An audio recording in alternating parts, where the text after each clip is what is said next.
Сәлем достар, бүгін сіздермен бір тестадан бірден екі түрлі пирог жасайтын боламыз. Осындай алмамен пирог және екіншісі ірімшікпен творожный пирог.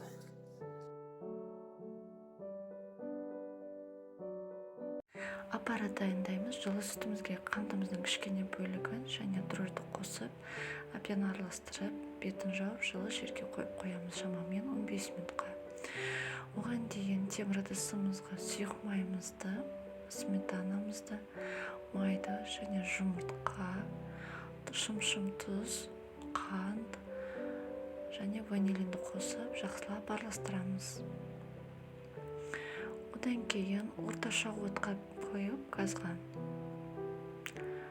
Соны жылығанша араластырамыз.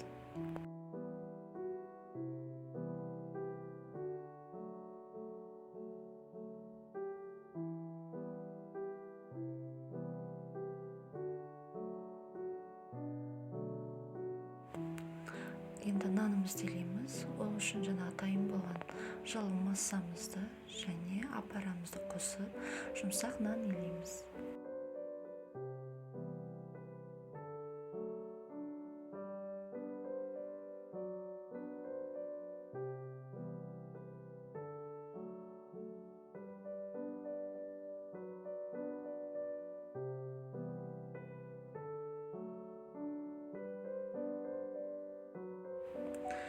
Дайын болған нанымыздың бетін жауып, жылы жерге шамамен 1 сағатқа қойып қоямыз.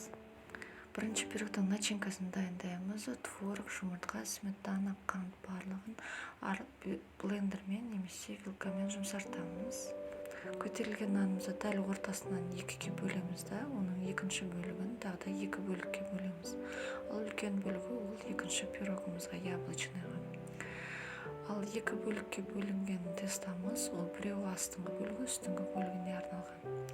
Кеттік, творожный пирогтың астыңғы бөлігін жайып аламыз. Өте жұқа емес, орташа қалыңдықта домалақ етіп жаямыз. Үстіңгі бөлігіне дәл солай домалақ етіп жайып алып, оны тесто кескішпен сеточный болады. Соны арнайы кесіп алып, араларын ашамыз созып. Тестоның астыңғы бөлігіне жаңағы массамызды құямыз, дайын начинкамызды, творожный. Сосын жан жақтарын ағып кетпес үшін ақырындап жабып, домалақ формаға келтіреміз.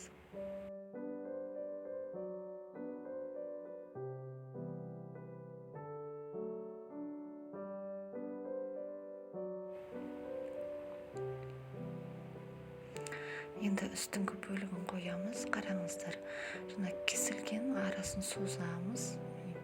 Сонда беті әдемі болып көріну қажет. Және үстіңгі бөлігінің артық болған жерлерін ақырын пышақпен кесіп алып тастаймыз. Оны босқа қалмас үшін бағанағы екінші пирогымызға қосып жіберсеңіздер болады бұл тестаны. Енді бұны бірден пешке салмаймыз. 15 минутқа бетін жауып, расстойкаға қойып қоямыз. Тағы да сәл көтерілу қажет. Содан кейін жұмыртқаның сарысына кішкене біраз қасы сүт қосып, бетіне жағып шығамыз да, алдын ала қыздырылған 180-170 градустағы пешімізге 15-20 минутқа пісеміз. Немесе өзіңіз пештеріңізге қызарғанша қарап отырсаңыздар болады. Енді екінші пирогымызға, яблочныйға көшеміз. Ол үшін тестамызды 4 бұрышты етіп жаямыз.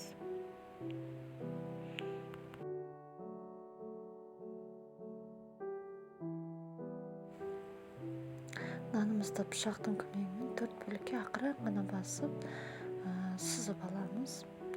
Бізде начинкамыз алмамен қантты араластырдық. Алманы солонка немесе өз қалауларыңыз бойынша 4 бұрыш етіп тураларыңызға болады. Жаңа 4 бөлікке бөліп алған тестамыздың жоғарғы сол жақ бұрышындағы бөлігіне начинкамызды саламыз.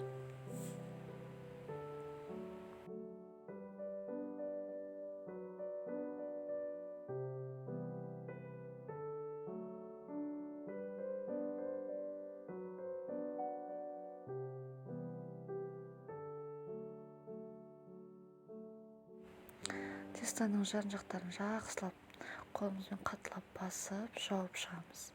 Піскен кезде жаңағы суы ағып кетпес үшін.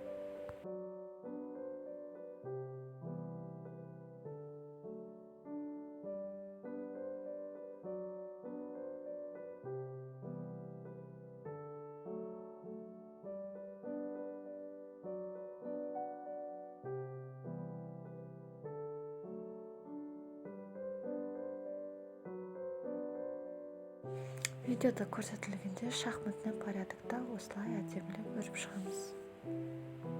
Дайын болғасын бұны да 15 минутқа расстойкаға қоямыз да жұмыртқа мен сүтті араластырып бетіне жағып 170-180 градуста пісіреміз. Дайын болған бірінші пирогымыздың бетіне глазурды жағып шығамыз да сахарный пудраны әдемілеп себеміз өз қалауымыз бойынша.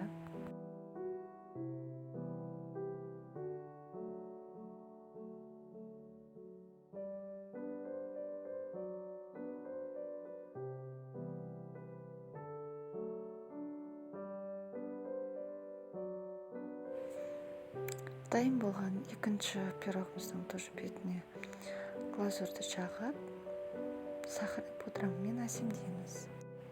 Сіздермен бірге болған Фариза Нұрдәулетқызы, Алла тағала сіздеріңізге берекесін берсін.